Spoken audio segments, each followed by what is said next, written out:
Hello everybody, my name is Cam Shea, and with me is the lovely Lucy O'Brien. Hello, Cam Shea. Hello Lucy. Thank you for joining me. We're going to be running through a review commentary for Rogue Legacy on PlayStation platforms today.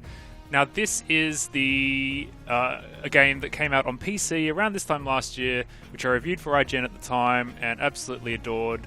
And it's very much the same game, except the benefit for PlayStation owners is, well, several. First of all, cross-buy and cross-save. So you buy it once, you can play it on PS3, PS4, and Vita, and they're all really good. And second of all, they've got like a year's worth of enhancements to the PC version. So would you say that this is like the ultimate version of this game? I would say that this is absolutely the best this game's ever been, and it was really great to start with. Cool. So some of the stuff that's kind of been added, I'll just quickly run through it. There are boss remixes, so when you beat each boss, there's a much harder version of it. And that's kind of separate to New Game Plus. That's like during your kind of first playthrough. There are some new traits that have been added, new rooms that have been added, which will make sense in a little bit. A whole bunch of balance tweaks, and then there's stuff that's exclusive for the PlayStation versions as well. So a couple of new traits, more balance tweaks, and trophies. Like there's a trophy for beating the game, dying less than 15 times. Right. Which, as we kind of talk about it, everybody will understand how farcical that actually is, and how amazing you would have to be to do that. So we're starting out on the air screen. Yep. And the way this game works, it's a roguelike, which basically means that when you die, you start again, except that you send an heir in to try and complete the quest for you, and you get a choice of 3, well actually 6, because you can unlock the ability to re-roll them. And these guys, it's like random classes, random spells, and random traits. So you never really kind of know what you're going to get here. So we've got an assassin here who does devastating critical strikes, but has weak limbs, so you hit an enemy and they don't get knocked back. Here we've got an assassin again, flexible, and attacks knockback enemies. And a Lich Queen, who has the trait peripheral arterial disease, so no foot pulse, and what that means... It's quite obscure. ...is that there are kind of spikes that are triggered in the ground, but if you have that, they're not triggered.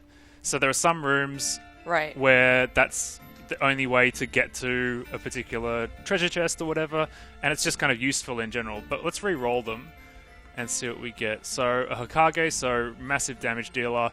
Trait, the one, there is no spork, so that basically changes the graphics of the game. Clumsy, one of my favourite traits. Basically any object in the environment you walk into just breaks instantly, and there are things that you can't stand on. Paladin's an all-round hero. Gigantism, has an axe, sounds good.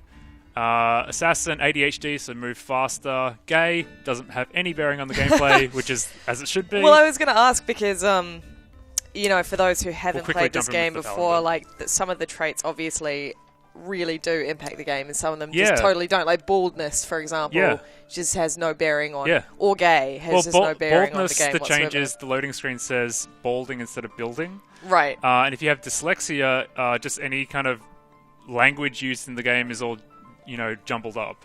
So there's some that are there purely just for fun or just to be quirky, and then there are others that are absolutely game-changing. Like I mentioned before, Vertigo. And Vertigo basically means that your character is on the ceiling, so you're playing the game upside down. And one of the tweaks that Celador Games, the developers, made for this title was to add like a 30% gold find bonus if you choose a character with Vertigo, because to be perfectly honest, as soon as I realized what that was, I never ever chose the Vertigo character because it's so hard to play that way. But so they've tried to kind of make it, give you a little bit of an incentive. Right, Vertigo is one of the new traits. No, Vertigo has been there. Or has it always been around? Yeah, okay.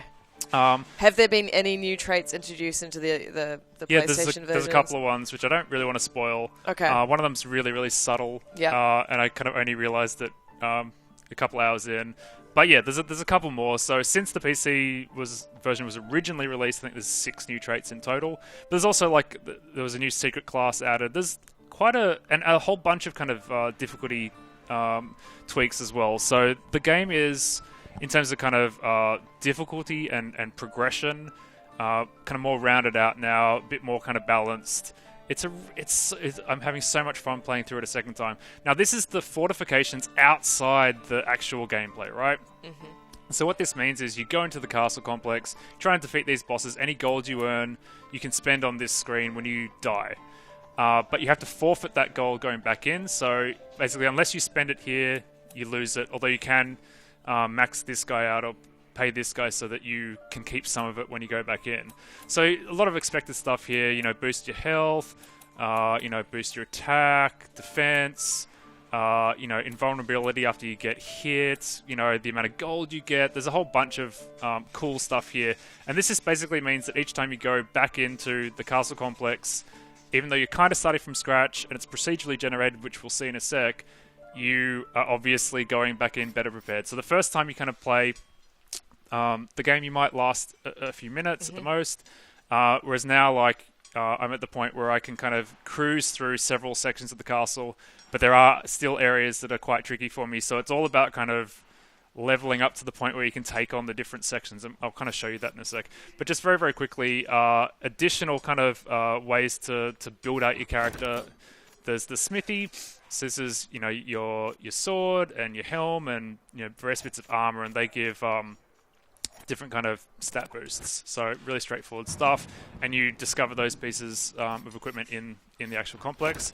And the enchantress, and this is how you really kind of define a lot of the attributes of your character. So my character can do 1 dash and 1 air jump, and then has other cool stuff like basically when I do damage to enemies, I get health and mana back. When I do damage to, or take damage, some damage is returned to enemies.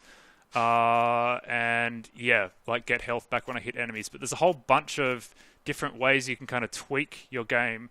You can do stuff like have multiple dashes, have multiple air jumps, and that factors into some of the kind of more puzzle-oriented rooms in the game. So this is very much like an action platformer. And this guy, by the way, he locks the castle layout down, because it's procedurally generated, but if you come across a room that you can't beat with your current class, because you may need a particular spell, you may need to be a dwarf or something, when you die, you can pick a character that will work, lock it down, you forfeit 60% of the gold that you make in the castle, but you can get to that room and beat that room. I like that this is part of the game, especially the ability to kind of incrementally improve your character, because of course I think that's one of the things that some people get turned off by in roguelikes, is just that this feeling of sort of never-ending grind where you don't improve. So I do like that element to this game. Yeah, totally.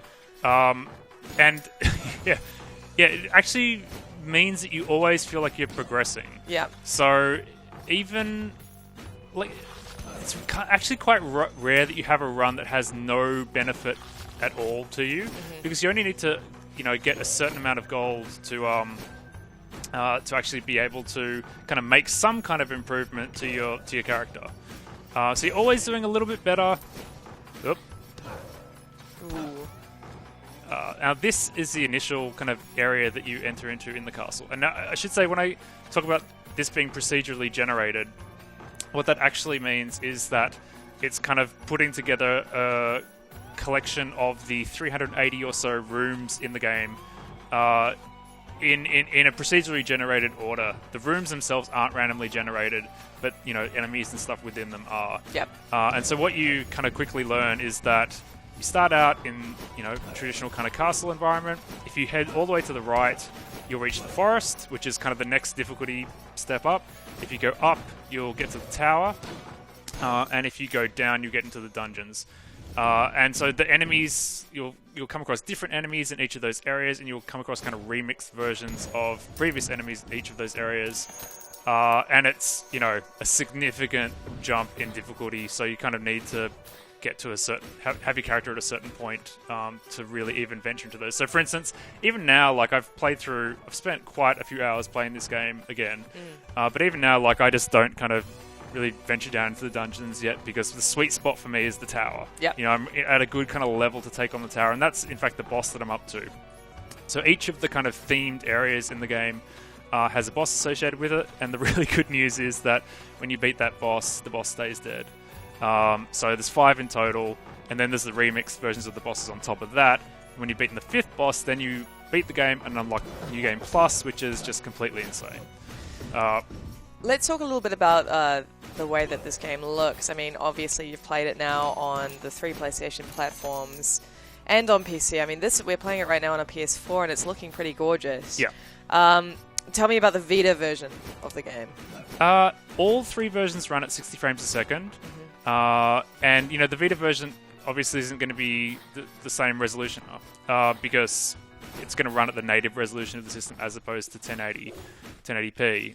But it looks really, really good. And, I mean, it's just that cross-save functionality that I really, really love. Because, I'm kind of dividing my time between... I started on PS3, but I've mostly been dividing my time between PS4 and Vita. Yeah. So, like, I can play the Vita version on my way into work on the bus or whatever, and then just download my save to the Office PS4 and play on that. Get home, turn the projector on, grab that save again. Okay, so this is the darkness, by the way. So you can kind of watch me get totally destroyed. Annihilated.